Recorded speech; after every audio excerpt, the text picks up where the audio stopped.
आपके साथ संस्कृति जन इस खास बुलेटिन में आपका स्वागत है। बड़ी खबर आपको बता दें, केंद्र सरकार का बड़ा ऐलान, कर्पूरी ठाकुर को भारत रत्न पुरस्कार मिलेगा, तो वहीं मरणोपरांत भारत रत्न से वे नवाजे जाएंगे।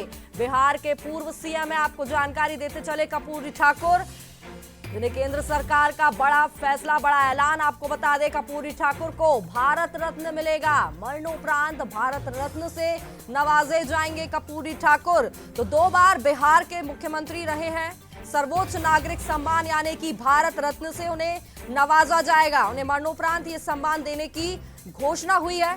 तो वहीं आपको जानकारी दे दें कि कर्पूरी ठाकुर को 24 जनवरी को 100वीं जयंती है उनकी, और इसी को लेकर सर्वोच्च नागरिक सम्मान भारत रत्न से उन्हें नवाजा जाएगा।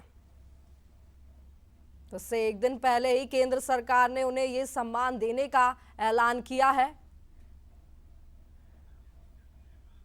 तो बिहार के पूर्व मुख्यमंत्री कर्पूरी ठाकुर को मरणोपरांत भारत रत्न से नवाजा जाएगा। मोदी सरकार ने यह ऐलान उनकी जन्म शताब्दी के एक दिन पहले किया है।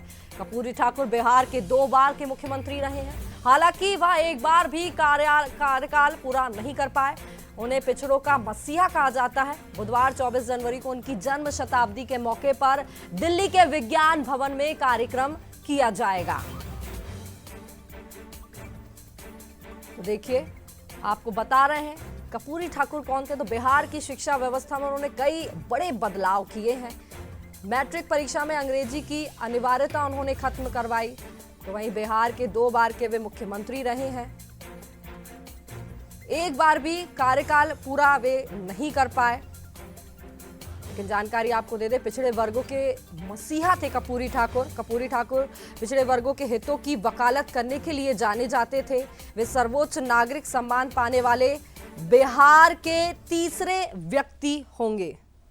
और जी, इस फैसले को कैसे लेते हैं आप? बिहार के 2 बार के पूर्व मुख्यमंत्री वे रह चुके हैं, और अब ये बड़ा फैसला केंद्र सरकार ने बड़ा ऐलान किया है। कर्पूरी ठाकुर एक ऐसे नेता रहे हैं जो आमतौर पर भारत रत्न की चमक जो है उन व्यक्तित्वों तक अधिक गई है, जो स्वाभाविक भी है। ये सर्वोच्च नागरिक सम्मान है भारत का। तो निश्चित तौर पर हमें जो नाम ध्यान आते हैं वो राष्ट्रीय फलक पर या राष्ट्रीय राजनीति में, या ऐसे खिलाड़ी, ऐसे वैज्ञानिक जिन्होंने राष्ट्रीय अंतर्राष्ट्रीय स्तर पर अपनी उपलब्धियों से भारत का नाम रोशन किया है। लेकिन कर्पूरी ठाकुर निश्चित तौर पर एक सोशल इंजीनियरिंग के एक बहुत ही माहिर राजनेता रहे, जिनका अपने समय में अर्ली 70s में बहुत बड़ा नाम था। और जिस तरह से उन्होंने जो काम किए हैं, उनके 2 बार वो मुख्यमंत्री रहे और 1 बार उप मुख्यमंत्री रहे।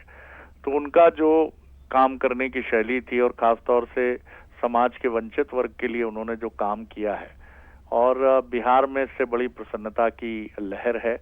और उनका 100 वर्ष जो है 24 जनवरी 2023 को पूरे हो रहे हैं। उनकी वो दिवंगत हैं, लेकिन 100 वर्ष के होते अगर कर्पूरी ठाकुर जीवित होते तो 24 जनवरी 2024 को।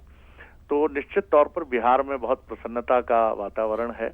और ये जो बीजेपी सरकार है, इसकी तरफ से ये दावा भी बार बार आया है कि वो पिछली जो सरकारें रही हैं उनके चयन की प्रणाली पर कोई सवाल खड़े किए बिना बीजेपी सरकार ने ये कहा है कि हम राष्ट्र से जुड़े हुए, राष्ट्र के लिए काम करने वाले ऐसे व्यक्तित्वों को भी भारत रत्न के विनम्रता से दायरे में ला रहे हैं, जो योग्य होते हुए भी किन्हीं कारणों से समय रहते ये पुरस्कार, सर्वोच्च पुरस्कार उन तक नहीं पहुंच पाया। तो निश्चित तौर पर बिहार के लिए एक बड़ी उपलब्धि है। जेडीयू ने भी मांग की थी, जनता दल यूनाइटेड ने, और उसने धन्यवाद भी व्यक्त किया है केंद्र सरकार के प्रति।